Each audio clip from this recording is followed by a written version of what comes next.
नमस्कार प्यारे विद्यार्थियों, आज हाजिर हैं लेवल 3 की बूस्टर रिवीजन वीडियो लेकर और आशा करते हैं आप बड़े ध्यान से सुनेंगे और इस वीडियो से आपके एग्ज़ाम्स की जो रिवीजन है, एग्ज़ाम्स के लिए, फाइनल एग्ज़ाम्स के लिए रिवीजन है, बहुत ही अच्छे से हो पाएगी। तो चलिए शुरू करते हैं। तो सबसे पहले हम बात करते हैं कि हमारी यूनिट है regular maintenance of an engine. उस मेंटेनेंस ऑफ इंजन्स में रेगुलर मेंटेनेंस ऑफ इंजन में हमारी इंस्पेक्शन ऑफ इंजन की इंस्पेक्शन करना, जाँच करना कि इसमें कोई ना कोई लीकेज है या किसी प्रकार का कोई फॉल्ट है, तो इसके ऊपर आपसे क्वेश्चन पूछे जा सकते हैं। तो सबसे पहला क्वेश्चन आपसे ये पूछा जा सकता है कि लीकेज को कंट्रोल क्यों करना चाहिए।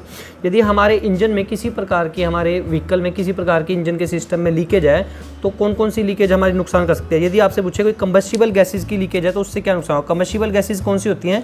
जो जली हुई गैसें होती हैं, और यदि उसकी गैसें लीक हो जाएं जली हुई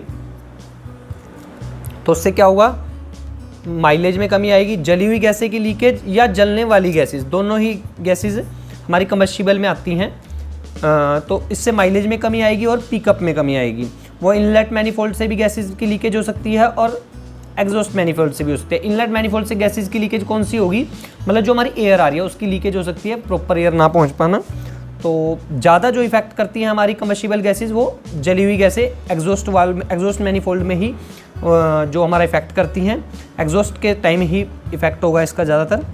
उसके बाद कूलेंट लीकेज, कूलेंट की लीकेज यदि होगी तो हमारे इंजन का टेम्परेचर क्या होगा, बढ़ जाएगा, क्योंकि कूलेंट जो है हमारे इंजन के टेम्परेचर को बियर करता है। जो बॉइलिंग टेम्परेचर होता है जो कूलेंट के डालने से क्या होता है, हमारा बढ़ जाता है। वाटर का टेम्परेचर यदि बॉइलिंग 100 डिग्री सेल्सियस है तो हम कुछ ऐसे इसमें एडिटिव डालते हैं, तो जो इसके मान लीजिए जिनका बॉइलिंग टेम्परेचर 195 डिग्री सेल्सियस या 290 के डिग्री सेल्सियस के लगभग बराबर होता है, इस टाइप से होते हैं। जैसे मेथाइल ग्लाइकोल, इस टाइप से ग्लिसरीन, इस टाइप के कुछ एडिटिव्स मिक्स करके हम उसका पानी का जो बॉइलिंग टेम्परेचर है, उबलने की जो क्षमता है, किस टेम्परेचर पे पानी उबलेगा उसको हम बढ़ा सकते हैं। यदि वह 100 डिग्री सेल्सियस पर उबलता है तो एडिटिव मिलाने से वो उसकी क्षमता बढ़ जाएगी।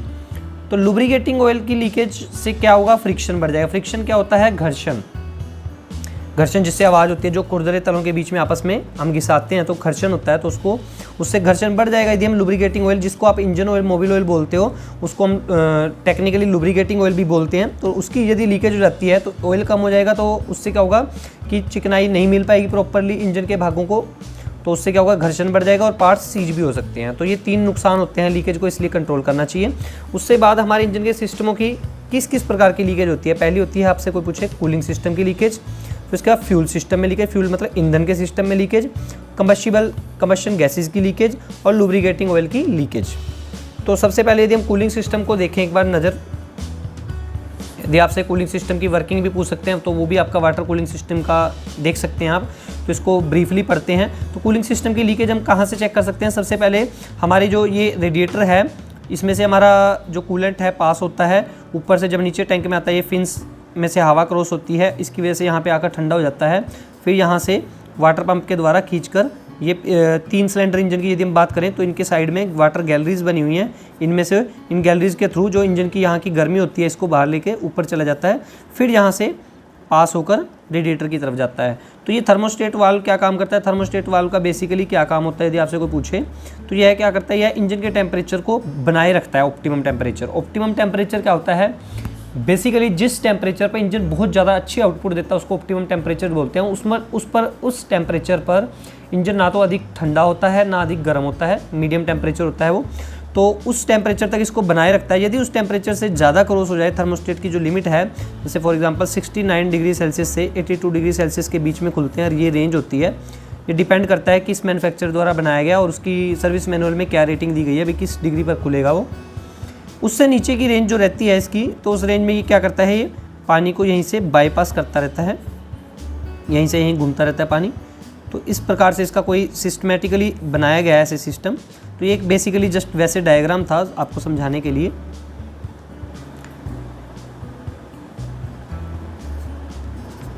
तो उसके बाद है, आपको यदि पहचान करनी हो कि कूलिंग सिस्टम में लीकेज है तो उसकी पहचान कैसे पड़ेगी।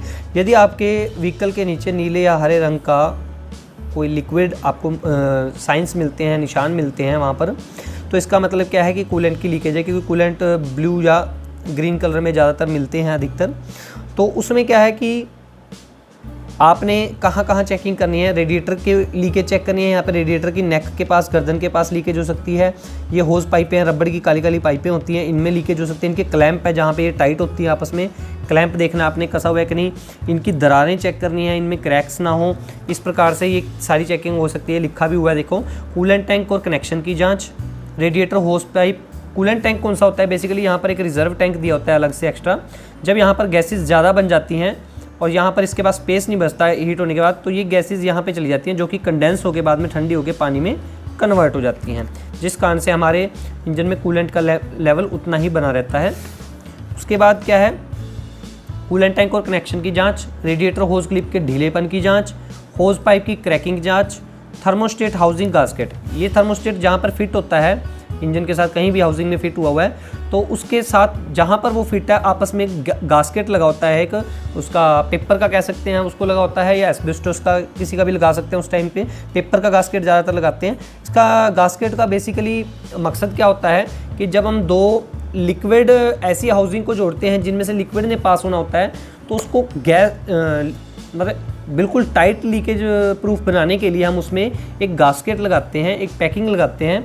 उससे क्या होता है कि वो बिल्कुल टाइट हो जाते हैं, जहाँ पर थोड़ी बहुत अनइवन उनकी जो सरफेस होते हैं उसको कवर कर लेते हैं वो गास्केट। उसके बाद आता है हमारा वाटर पंप सील की जांच। वाटर पंप की सील चेक करो, क्योंकि जहाँ से वाटर पंप ऊपर को इसकी गैलरी को चढ़ा रहा होता है वाटर को यहाँ पर, तो हो सकता है यहाँ की इसकी सील लीक हो, तो यहाँ से भी पानी या कूलेंट लीक हो रहा होता है। रेडिएटर कोर की जांच करें। रेडिएटर कोर इसको बोलते हैं, ये जो दिखाई दे रही है रेडिएटर कोर, यहाँ से लेकर यहाँ तक का ऊपर टैंक और निचले टैंक को छोड़ के बीच का जो हिस्सा है वो रेडिएटर कोर होता है। इसमें भी हो सकता है कहीं से लीकेज हो, कहीं से सामने से हिट किया हो, कोई स्टोन वगैरह लग जाता है, कई बार लीकेज हो जाती है। नेक की जांच कर ली। तो इस प्रकार के आप लीकेज जांच करके पता लगा सकते हैं कि हमारी कूलिंग सिस्टम में कहाँ पर लीकेज है। यदि आपसे पूछे फ्यूल सिस्टम में लीकेज है तो कैसे चेक करेंगे। पेट्रोल और गैस वाले इंजन है तो उसमें आपको स्मेल से ही पता लग जाएगा, क्योंकि इनकी थोड़ी शार्प स्मेल होती है, पता लग जाता है कि कहीं ना कहीं लीकेज है। डीजल की लीकेज आप स्मेल से नहीं पता कर सकते। आपको यदि आपकी फ्यूल की कंजप्शन ज़्यादा हो रही है तो आपको लग सकता है, या कहीं से आपको ड्रॉप्स गिरती हुई दिखाई दे रही हैं तो आपको लग सकता है कि आपकी फ्यूल में लीकेज है फ्यूल सिस्टम में। तो फ्यूल टैंक को चेक कर सकते हैं। फ्यूल टैंक भी कई बार नीचे से कोई स्टोन हिट हो गया हो या किसी रैंप से टकराया हो नीचे, हो सकता है वहाँ पर हिट करने से वहाँ से हल्की सी लीकेज स्टार्ट हो गई हो। टैंक की कैप को चेक करें, उसकी रबड़ वाशर को चेक करें, क्योंकि कई बार टैंक की कैप की जो रबड़ की वाशर है वो प्रॉपर टाइट नहीं कर पाती, तो छलकने से वहाँ से भी लीक हो जाता है कई बार। तो फ्यूल फिल्टर गैस्केट का फटा होना, फ्यूल फिल्टर का जो गैस्केट है, फ्यूल फिल्टर जहाँ पर लगता है उसका गैस्केट का भी फटा हो सकता है। फ्यूल फिल्टर का भी ढीला होना हो सकता है। नोज़ल कार्बोरेटर वाले एरिया के क्षेत्रों के कनेक्शन का ढीला होना, जहाँ पर नोज़ल फिट होती है वहाँ से भी ढीली हो सकती है नोज़ल, और जहाँ पे कार्बोरेटर फिट होता है उस एरिया के पास भी कनेक्शन जो हुए हैं वो भी ढीले हो सकता है। तो ये सारी चीज़ें चेकिंग करके हम फ्यूल सिस्टम की, ईंधन की सिस्टम की लीकेज का भी पता लगा सकते हैं। इसके बाद जो हमारी कंबशन गैसेज है उसकी लीकेज, आफ्टर बर्निंग गैसेज की, एग्जॉस्ट गैसेज की लीकेज यदि हो रही है तो आपको ब्लैक सूट, काले रंग की कालिक दिखेगी उस एरिया के आसपास जहाँ पे इनलेट एग्जॉस्ट मैनीफोल्ड है। मैनीफोल्ड क्या होता है, बेसिकली इस टाइप से मान लीजिए 3 सिलेंडर है, तो 3 सिलेंडर की गैसों को बाहर भेजने का एक पैसेज है, रास्ता है, इस टाइप से बनाई जाती है। तो 3 सिलेंडरों की गैसेज की लीकेज जब होगी, गैसेज की निकलेंगी तो इस साइड से इस साइड से एक ही रास्ते से बाहर निकाल दी जाएंगी। तो मैनी फोल्ड, मैनी को एक से ज़्यादा को फोल्ड कर दिया, मतलब इससे हम याद रख सकते हैं इसको। उसके बाद आपका सिलेंडर का हेड गैस्केट फटा हो सकता है, यदि वो भी हल्का सा फट गया है गर्म होने की वजह से तो वहाँ से भी हो सकता है एग्जॉस्ट गैसेज लीकेज हो। स्पार्क प्लग या नोज़ल की हल्की सी टाइटनिंग प्रॉपर नहीं हो पा रही तो वहाँ से भी आपकी एग्जॉस्ट गैसेज लीकेज हो सकती हैं। Engine inlet exhaust manifold, inlet manifold और एग्जॉस्ट मैनीफोल्ड से भी लीकेज हो सकते हैं। इनलेट मैनीफोल्ड्स का आपको बताया था इतना ज़्यादा रोल नहीं होता, फिर भी हो सकता है कि आपकी जो हमारी एयर आ रही है इनकम वो भी लीक हो रही है, तो प्रॉपर वो भी वहाँ तक नहीं पहुँच पाती, तो उससे भी हमारी पिकअप में फ़र्क पड़ता है। वाल्व गाइड या इम्प्रॉपर टैपेट क्लियरेंस, जो टैपेट किसको बोलते हैं, जो हमारे वाल्व खुलते हैं, ओपन क्लोज होते हैं, ऊपर से जो उसको रोककर आर्म हिट करती है, तो उनके बीच का जो गैप है वो एक स्पेसिफाइड होता है सर्विस मैनुअल में कि इतने mm का इसमें गैप होना चाहिए, तो वो प्ले रखी जाती है। यदि उससे ज़्यादा प्ले है तो चक चक की आवाज़ भी आएगी आपको, और टैपेट क्लियरेंस ज़्यादा होने से भी क्या होगा, हमारी जो वाल्व की टाइमिंग बिगड़ जाएगी और उससे भी गैसेस की लीकेज हो सकती है, क्योंकि वो प्रॉपर टाइम पे खुलेगा नहीं या टाइम से पहले खुल जाएगा। Lubricating oil leakage, engine oil, gear oil, अब पहले ये पता होना चाहिए हमें लुब्रिकेटिंग ऑयल में कौन सा ऑयल लीक है, हमारा गियर ऑयल लीक है या इंजन ऑयल लीक है। गियर ऑयल को हम कैसे पता लगा सकते हैं कि जैसे किसी लिक्विड के जलने की स्मेल आ रही हो, उस स्मेल को इसको हम सूंघ कर यदि हम ड्रॉप सैम जो हमारी, हम यदि इसको न्यूज़पेपर को नीचे रखें रात को या सुबह ही रख दें थोड़े टाइम के लिए, गाड़ी को स्टार्ट करके वहाँ से ले जाएं तो देख रहे हैं, या रात को ही रख दें, हम न्यूज़पेपर को प्लेस कर दें, सुबह चेक करें, तो एक तो हम उसको स्मेल से पता लगा सकते हैं कि इंजन ऑयल या गियर ऑयल की लीकेज है। फिर जहाँ पर वो गिरा है उसके 90 डिग्री ऊपर सीध में बिल्कुल देखेंगे कहाँ से लीकेज हो रही है, तो वहाँ से हम उस जगह को भी ट्रेस कर सकते हैं। तो लक्षण क्या है, जैसे देखो in the morning you find some oily marks on parking place. Engine के नीचे न्यूज़पेपर रखें, operate engine for 5 minutes, 5 minutes के लिए ऑपरेट करें, जहाँ पर निशान पड़े उसके बिल्कुल 90 डिग्री पर लीकेज का एरिया वहाँ देखें। तो इसके कारण क्या हो सकते हैं, कोई ब्रेकेज भी हो सकती है, कोई सील की लीकेज भी हो सकती है और गैस्केट की पैकिंग भी, यानी कि कोई स्टोन वगैरह हीट रैंप पर बजने से कोई ब्रेकेज हो जाता है, कोई पार्ट ऐसा, या सील की कोई लीकेज हो सकती है, क्योंकि जहाँ पर ऑयलिंग होती है, पासिंग होती है, तो वहाँ पर कुछ साइड से ओपनिंग और क्लोजिंग के पास सील लगाई जाती हैं ताकि उस सील के दूसरी तरफ वहाँ पर पासिंग में उस ऑयल का जाना ना हो। तो ये फिलअप भी आ सकते हैं, थोड़ा एक ब्रीफली रिव्यू कर देते हैं। For fuel leakage following areas dash dash dash must be checked in the engine. कहते हैं कि फ्यूल की लीकेज के लिए dash area dash area dash area जरूर आवश्यक रूप से इंजन में चेक किए जाने। कौन कौन से area, fuel line, fuel tank, fuel filter. Fuel line क्या, फ्यूल की पाइपें होती हैं जो टैंक से आ रही होती हैं और एक टैंक को वापस जा रही होती हैं। कभी भी हमारे कारों के फ्यूल सप्लाई सिस्टम है जितने भी, और उसमें क्या होता है कि उसमें हमारी 2 फ्यूल लाइन होती हैं, एक मेन लाइन होती है, एक रिटर्न लाइन। रिटर्न लाइन में क्या होता है कि यदि आवश्यकता से अधिक हमारा पेट्रोल या डीजल चला जाता है तो वो वापसी की पाइपों से वापस चला जाता है, तो उसको भेजने के लिए रिटर्न लाइन दी होती हैं। उसके बाद है हमारा, यदि आपसे पूछते हैं कि check the hose pipe for dash deterioration, मतलब होस पाइप को किस किस चीज़ की घिसावट या क्रैकिंग के लिए, दरारों के लिए चेक करें कि या तो होस पाइप घिस गई हैं या कट फट गई हैं, क्रैक हो गए हैं। Inspect radiator cap neck and radiator for dash leakage.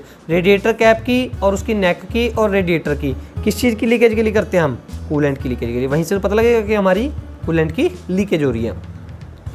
Inspect radiator होस clip for dash if noticed leakage dash the clip. कहते हैं इंस्पेक्ट रेडिएटर होस क्लिप फॉर, होस क्लिप को किस चीज़ के लिए जांच करेंगे हम, लूजनेस के लिए, ढीलेपन के लिए। और यदि लीकेज पाई जाए तो क्या होगा, उसको क्या करेंगे हम, क्लिप को टाइटन कर देंगे, कस देंगे, ठीक है। उसके बाद चलते हैं हम आगे। ट्यूनिंग, ट्यूनिंग यदि आपसे पूछे क्या होता है, ट्यून करना, कहते हैं कि इंजन की ट्यूनिंग करनी पड़ेगी। ट्यूनिंग बेसिकली क्या होता है, जब हमारी इंजन की प्रॉपर सेटिंग होती है, जब हमारा इंजन मैन्युफैक्चरिंग यूनिट से बाहर निकलता है तो उसकी पूरी मिक्सचर की इंजन फ्यूल में, ईंधन फ्यूल में फ्यूल मतलब उसमें इंजन सिलेंडर में कितना आएगा, कितनी उसकी मात्रा होगी और कितनी उसकी एयर आएगी, उसकी मिक्सचर की पूरी प्रॉपर सेटिंग की होती है। आइडलिंग की भी सेटिंग की होती है कि जब हमारी गाड़ी स्टार्ट खड़ी है और कोई काम नहीं कर रही, खड़ी खड़ी गाड़ी की कितनी आरपीएम पे घूमेगी, तो ये सारी सेटिंग मैन्युफैक्चर यूनिट से सेट होती हैं। परंतु क्या होता है कि कुछ टाइम बाद सर्विस करवाने से या हमारी मैनुअली सेटिंग एडजस्ट करने से, तो बार बार हमारी एक्सेलरेशन देने से, तो कहीं ना कहीं उसकी मिक्सचर में कोई ना कोई सेटिंग में प्रॉब्लम आ जाती है, तो उसको हमें ट्यून करना पड़ता है, उसको उस ओरिजिनल सेटिंग पर लाना पड़ता है। तो हम उसके पास मैकेनिक या टेक्नीशियन के पास जाते हैं, उसको कहते हैं कि इसकी ओरिजिनल सेटिंग कर दो, तो उसको हम बोलते हैं ट्यूनिंग। किसी सिस्टम की फाइनल और फाइनेस्ट, अंतिम जो लास्ट सेटिंग है उसकी, फाइनेस्ट मतलब जो सबसे बेहतर है, फाइनेस्ट सेट एडजस्टमेंट को ट्यूनिंग कहते हैं, जिससे कि उस सिस्टम के परफॉर्मेंस में ओरिजिनलिटी बनी रहे, ओरिजिनल परफॉर्मेंस रहे जो कि उसकी at the time of manufacturing थी। इंजन के किन किन सिस्टम की ट्यूनिंग करते हैं हम, फ्यूल सिस्टम की, इग्निशन सिस्टम की, कूलिंग सिस्टम की, लुब्रिकेशन की, मैकेनिक की। तो आपसे एक क्वेश्चन ये पूछ सकते हैं ट्यूनिंग क्या होती है, तो आपने बोलना किसी सिस्टम की फाइनल और फाइनेस्ट एडजस्टमेंट को ट्यूनिंग कहते हैं, जिससे कि उस सिस्टम की वर्किंग में, परफॉर्मेंस में ओरिजिनलिटी बनी रहे। और आपसे पूछे यदि इंजन की किन किन सिस्टम की ट्यूनिंग करते हैं, तो आप बता सकते हो कि फ्यूल सिस्टम की, इग्निशन सिस्टम की, कूलिंग सिस्टम की, लुब्रिकेशन की और मैकेनिकल की। फ्यूल सिस्टम की ट्यूनिंग है, हम ब्रीफली पढ़ते हैं इसको। फ्यूल सिस्टम की ट्यूनिंग में क्या चेक करेंगे हम, एयर फिल्टर भी चेक कर सकते हैं, इसमें फ्यूल फिल्टर भी क्लीन कर सकते हैं, क्योंकि फ्यूल फिल्टर यदि क्लीन नहीं होगा तो हमारी फ्यूल की कंजप्शन ज़्यादा होने लग जाएगी, क्योंकि वो कचरा उसमें जाएगा तो उसमें जोर ज़्यादा लगाएंगे तो एकदम से झटके के साथ कई बार ज़्यादा खींच लिया करेगा, कई बार कम खींच लिया करेगा, चोकिंग भी हो सकती है उससे। तो टैंक कैप को रिमूव करें, टैंक कैप को रिमूव करके क्या करना है, हमने वहाँ पे रबड़ वाशर को हटाकर चेक करना है कि उसका रबड़ है जो घिसी तो नहीं हुई, क्योंकि वहाँ से भी हमारी यदि लीकेज हो रही है तो भी हमारी वेस्टेज हो रही है। और यदि वहाँ से उसकी ऊपर एक वेंट होल दिया होता है, जो हमारी ये फ्यूल फिलर कैप है उसके ऊपर एक सेंटर में होल दिया होता है, वेंटिलेशन के लिए होता है कि जब अंदर गैस बहुत ज़्यादा बन जाए तो उसमें जो वातावरण का प्रेशर है, एटमॉस्फेरिक प्रेशर है, वही बना रहे, तो उसमें गैसेस ज़्यादा ना बने, तो वो वेंट होल हमारा साफ़ होना चाहिए। फिर फ्यूल लाइन की लीकेज के लिए जांच करें कि जो हमारी पाइपें जा रही हैं उसमें ना कहीं कोई ब्रेकेज की वजह से लीकेज हो या लाइनें हमारी डैमेज हों। यदि ख़राब है तो उसको हम तुरंत बदल दें, और यदि लूज़ है तो उसको क्लैंपिंग में टाइट कर दें। फ्यूल पंप की सक्शन चेक करो कि फ्यूल पंप खिंचाई पूरी कर रहा है, यदि नहीं कर रहा तो उसको बदल दो।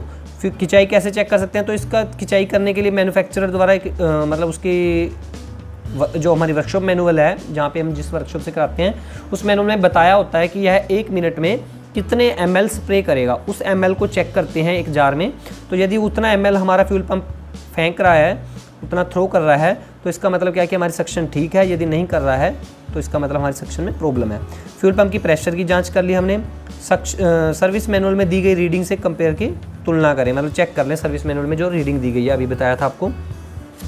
उसके बाद इंजन की आइडल स्पीड की सेटिंग करना। आइडल स्पीड क्या होता है, जब इंजन स्टार्ट है बट कोई काम नहीं कर रहा, आइडलिंग बोलते हैं उसको।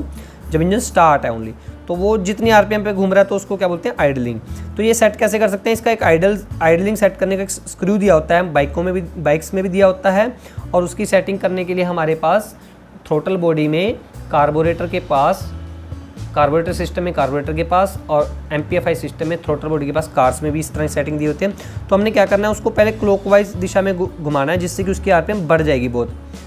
एक बार तो हमने बढ़ा देनी है, उससे क्या होगा कि वो उसका जो स्क्रू है वो रवा हो जाता है, थोड़ा सा चलना हो जाता है। फिर अब उसके स्क्रू को एंटी क्लॉकवाइज घुमाना है, यहाँ पे एंटी आना था, एंटी क्लॉकवाइज धीरे धीरे तो वहाँ तक घुमाना है जहाँ पे वो इंजन बंद हो जाए। तो जब बंद हो गया, अब उसकी सेटिंग क्या होगी, बिल्कुल बिगड़ गया 2 मिनट के लिए, क्योंकि हमारा इंजन स्टार्ट नहीं हो रहा। फिर हमने क्या करना है, उसको सल्फ लगानी है, थोड़ा सा स्क्रू फिर घुमाना है, तो नहीं स्टार्ट हो रहा, फिर सल्फ लगानी है, फिर थोड़ा सा इंजन को स्टार्ट करना है, फिर स्क्रू को घुमाना है, फिर स्टार्ट नहीं होगा। तो ऐसी एक मिनिमम सेटिंग मिल जाएगी हमारी, जिस मिनिमम सेटिंग पे हमारा इंजन स्टार्ट होगा और वहाँ पे टिका भी रहेगा और धड़केगा नहीं, धड़कन नहीं देगा, वाइब्रेशन नहीं देगा वो। तो इससे क्या होगा, वो हमारी आइडलिंग की मिनिमम सेटिंग हो जाएगी। तो इससे क्या होगा, हमारी फ्यूल कंजप्शन भी कम होगी और आइडलिंग भी सेट हो जाएगी।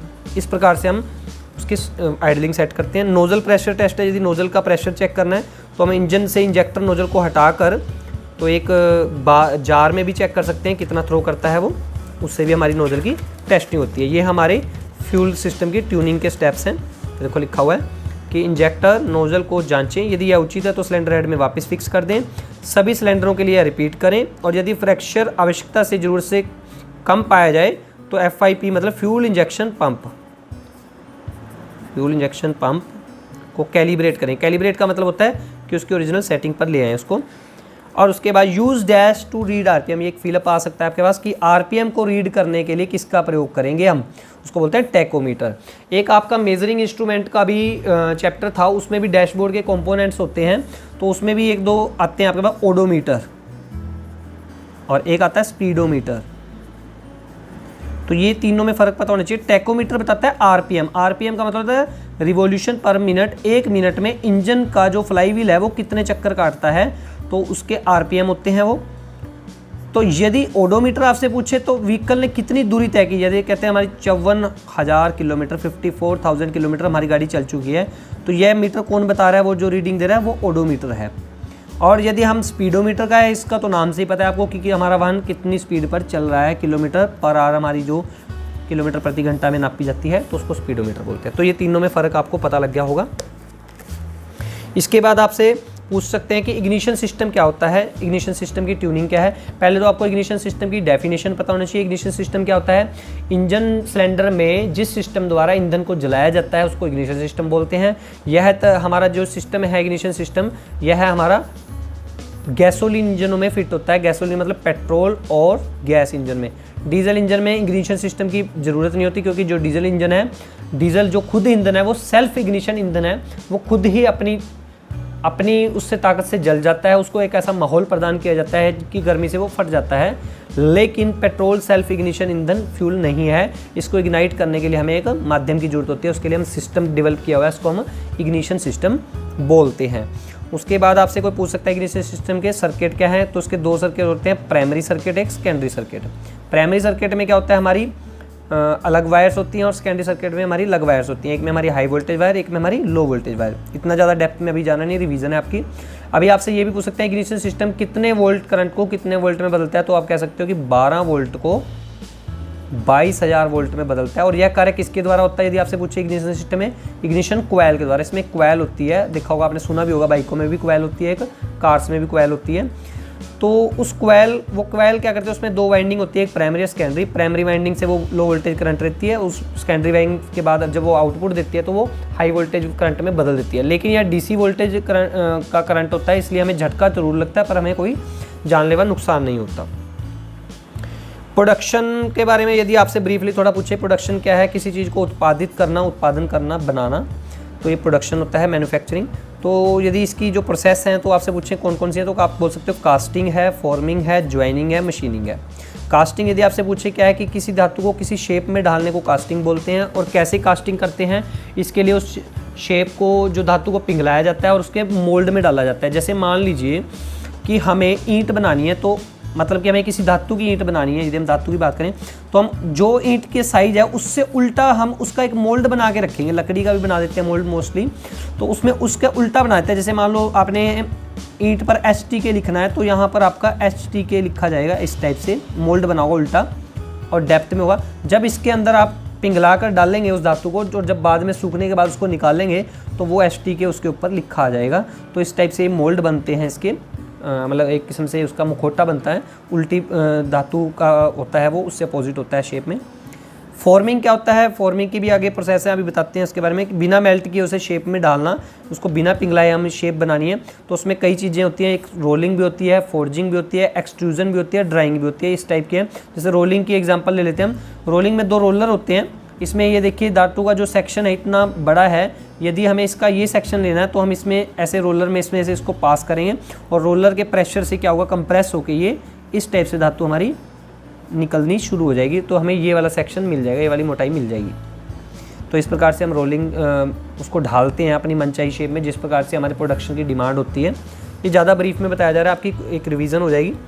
यदि आपसे पूछे कि ज्वाइनिंग क्या कहते हैं किसी असेंबली में, असेंबली किसको कहते हैं बेसिकली, जिस उसमें असेंबली में मोर देन 1 पार्ट्स होते हैं किसी यूनिट में, तो उसको जोड़कर जो बन जाए तो उसको असेंबली बोलते हैं। असेंबली में जैसे गियर बॉक्स है, तो गियर बॉक्स को हम गियर बॉक्स असेंबली क्यों बोलते हैं, क्योंकि उसके पार्ट काफ़ी होते हैं, उसमें गियर्स होते हैं, इनपुट शाफ्ट होती है, आउटपुट शाफ्ट होती है, ले शाफ्ट होती है, तो उसके बाद हाउसिंग होती है जो ऊपर से ढकती है उसको, तो सारे को मिला के क्या बन जाती है हमारी एक असेंबली बन जाती है, क्योंकि मोर देन 1 पार्ट होगा इसमें। असेंबली में कंपोनेंट्स को जोड़ने की गतिविधि को क्या बोलते हैं, ज्वाइनिंग। यदि हम उसको जोड़ रहे हैं तो उसको क्या बोलेंगे, ज्वाइनिंग। तो कई मेथड से ज्वाइनिंग करते हैं हम, वेल्डिंग करके भी करते हैं, ब्रेजिंग के भी, सोल्डरिंग करके, रिवेटिंग। रिवेट आपको पता होगा, रिपेट बोलते हैं उसको हम देसी भाषा में। तो ये ट्रंक पेटी वाले जो शीट मेटल वाले ज़्यादातर यूज़ करते हैं, इस टाइप से इस शेप में होते हैं, आपने वो फास्टनर वाले चैप्टर में भी देखे होंगे। तो जब हम इसको ऊपर से कोई सपोर्ट देकर इस टाइप से हम इसको हैमरिंग करते हैं, तो हैमरिंग करने से ये भी इस शेप में आ जाता है पीट कर, तो दोनों जो बीच में हमारी तो मेटल होती हैं तो ये टाइटली लॉक हो जाती हैं। इसको सेमी परमानेंट फास्टनर भी बोलते हैं, अर्धस्थायी होता है क्योंकि इसको हम काट के फिर दोबारा निकाल सकते हैं। तो वेल्डिंग है क्या, वेल्डिंग क्या है, वेल्डिंग क्या है, वेल्डिंग किसी को धातु को पिघला कर, मतलब 2 धातुओं को जोड़ने में प्रयोग करना, तो उससे हम वेल्डिंग का कार्य लेते हैं। वेल्डिंग भी कई प्रकार की होती है, सुना होगा आपने आर्क वेल्डिंग सुना होगा, जो हमारी इलेक्ट्रिकल जो वेल्डिंग आजकल यूज़ होती है उसको आर्क वेल्डिंग बोलते हैं। आर्क क्यों बोलते हैं, आर्क का मतलब हिंदी में चाप होता है। तो जैसे हम ये 2 धातुओं को जोड़ना है तो इसके ऊपर जब हमने वेल्डिंग करते हैं तो इस टाइप से वेल्डिंग होती है, तो वो चाप की तरह होती है जो हम चाप लगाते हैं, तो इसलिए इसका नाम आर्क वेल्डिंग लगा होता है। एक ऑक्सी एसिटिलीन वेल्डिंग भी होती है, उसमें ऑक्सी फ्यूल वेल्डिंग होती है, ऑक्सीजन गैस का प्रयोग किया जाता है। और यदि आपसे कोई पूछे कि वेल्डिंग में उसका धातु का टेम्परेचर कितने तक पहुंच जाता है, तो आप एक क्वेश्चन का आंसर दे सकते हो, 3000 डिग्री सेल्सियस तक पहुंच जाता है। क्योंकि जो हमारे वेरी शॉर्ट क्वेश्चंस इस सेशन में काफ़ी आने हैं, तो आपको इसमें सहारा मिल जाएगा काफ़ी। तो ब्रेजिंग में यदि आपसे पूछे टेम्परेचर कितना होता है, तो जो ये अलग विधि है इसमें 450 डिग्री सेल्सियस तक होता है। और एक क्वेश्चन आपसे पूछ सकते हैं, ये थोड़ा प्रोडक्शन के बेसिक्स हैं। स्टील की बात करें तो स्टील में कहते हैं कि जो हमारी स्टील है गाड़ियों में कितनी यूज़ होती है, तो कहते हैं कि एवरेज कार या एसयूवी में, एसयूवी क्या होते हैं, बड़े व्हीकल होते हैं स्पोर्ट्स, जैसे सफारी है, तो क्रेटा है, इस टाइप की ये बड़ी कार्स हैं, रफ एंड टफ रोड्स के लिए बनाई गई हैं, स्पोर्ट्स यूटिलिटी व्हीकल बोलते हैं इनको बेसिकली हम। तो कार में जो 1090 kg तक स्टील यूज़ होती है, सारे बॉडी पार्ट्स को मिला के और सारे इंजन सभी पार्ट्स को मिला के स्टील काउंट करते हैं यदि हम। और 1360 kg यानी कि 1360 किलोग्राम SUV में प्रयोग होती है। तो ये आप उसका आंसर दे सकते हैं। फिल इन द ब्लैंक्स भी आ सकता है, ऑब्जेक्टिव भी आ सकता है। प्लास्टिक का यदि आपसे कोई पूछे प्लास्टिक के फ़ायदे क्या हैं, प्लास्टिक सबसे पहले आपने बताना क्या है, एक ऑर्गेनिक पॉलीमर है। उसके बाद क्या फ़ायदे हैं इसके, ड्यूरेबल स्ट्रॉन्ग है, मतलब मजबूत है, स्थायी है, लो कॉस्ट होता है इसका, क्योंकि यदि हम इसकी जगह धातु का यूज़ करें, क्योंकि जो हमारे बॉडी पार्ट है जैसे डैशबोर्ड है या कुछ और बम्पर है, इस तरह हम प्लास्टिक के बनाते हैं, यदि हम उसकी जगह लोहे के बनाएंगे तो क्या होगा, हमारा कॉस्ट बढ़ जाएगा धातु का। लाइट वेट है, हमारे व्हीकल का वेट बढ़ जाएगा, उससे क्या हुआ, खिंचाई मुश्किल हो जाएगी थोड़ी और एवरेज में भी फ़र्क पड़ेगा। मोल्डिंग इजी, मोल्डिंग का बताया था क्या आपको, किसी शेप में परिवर्तन करना, तो प्लास्टिक को पिघलाकर किसी भी शेप में बड़े आसानी से बनाया जा सकता है। और आजकल तो दूसरी प्लास्टिक आ रही है, उसमें लिक्विड उस मोल्ड में डालते हैं और लिक्विड सूख जाता है और वैसी शेप में डल जाता है, उसको हम FRP बोलते हैं, वो लिक्विड से बनती है प्लास्टिक, अभी बताते हैं उसके बारे में भी। Old new car plastic percentage, old new car plastic percentage क्या है, जो 1984 के टाइम में कारें होती थी उसमें कितनी प्लास्टिक यूज़ करते थे हम, 8.5%, क्योंकि उस टाइम हमें प्लास्टिक प्रोडक्शन का या FRP का, फाइबर रेनफोर्स्ड का नहीं पता था। नाउ डेज क्या कितनी प्लास्टिक बढ़ चुकी है, 11% प्लास्टिक का यूज़ हम व्हीकल में करते हैं। और FRP आएगी आपका फाइबर रेनफोर्स्ड प्लास्टिक। इसमें क्या होता है, इसमें एक लिक्विड रेजिन होता है, मटेरियल होता है, जैसे आपने मान लो इसके अंदर की शेप लेनी है तो आप उस लिक्विड को इसके अंदर डाल लेंगे, ऐसे फिल करेंगे और कुछ टाइम सूखने के लिए बोल देंगे, तो उसके बाद उसको अलग करेंगे तो उस टाइप की शेप आपको मिल जाएगी। तो इस टाइप की प्लास्टिक का काम लेते हैं, उसको FRP बोलते हैं, फाइबर रेनफोर्स्ड प्लास्टिक। एक आपसे पूछ सकते हैं HSLA की फुल फॉर्म, हाई स्ट्रेंथ लो एलॉय स्टील। इसकी मतलब जो वेट है वो कम होता है बट स्ट्रेंथ ज़्यादा होती है, इस प्रकार से इसको बनाया जाता है। तो it is lighter up to 30% from same strength carbon steel. यदि हम कार्बन स्टील से इसका कंपैरिजन करें इस स्टील का, तो 30% हल्की होती है। तो ये दो क्वेश्चन आपके आ सकते हैं कि HSLA की फुल फॉर्म बताओ, और वो HSLA सेम स्ट्रेंथ में कार्बन स्टील से कितने % हल्का होता है। आगे B/W का फुल फॉर्म पूछ सकते हैं, तो बॉडी इन वाइट। रबर के बारे में पूछे तो रबर को कहते हैं कि रबर एक नेचुरल मटेरियल है, तो मतलब ये सिंथेटिक भी आजकल यूज़ हो रहा है।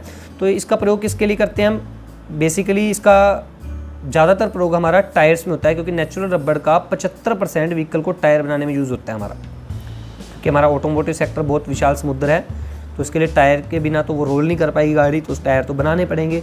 और कमर्शियल भी हैं, पैसेंजर व्हीकल भी हैं, पर्सनल भी हैं, तो इसके लिए रबड़ और किस काम के लिए यूज़ होती है, तो सील्स बनाने के लिए ऑटोमोबाइल्स में, जो मैंने बताया था आपको कि एक पार्ट से दूसरे पार्ट में लिक्विड को जाने के रोकने के लिए दीवार का काम करती है सील। होज पाइप बनाने के लिए, बेल्ट्स बनाने के लिए, टायर बनाने के लिए। और आज से यदि पूछें आजकल कार में कितने kg कॉपर का यूज़ होता है, कॉपर के बारे में भी एक क्वेश्चन पूछा जा सकता है, तो आप कह सकते हैं कि 23 kg कॉपर का आजकल कार्स में यूज़ होता है। तो ये हमारा बूस्टर वीडियो है जो हमारा 1 कंप्लीट हो चुका है। इसके बाद हम बूस्टर वीडियो नेक्स्ट में कुछ रिवीजन के टॉपिक्स कवर करते हैं। धन्यवाद, जय हिंद, जय भारत।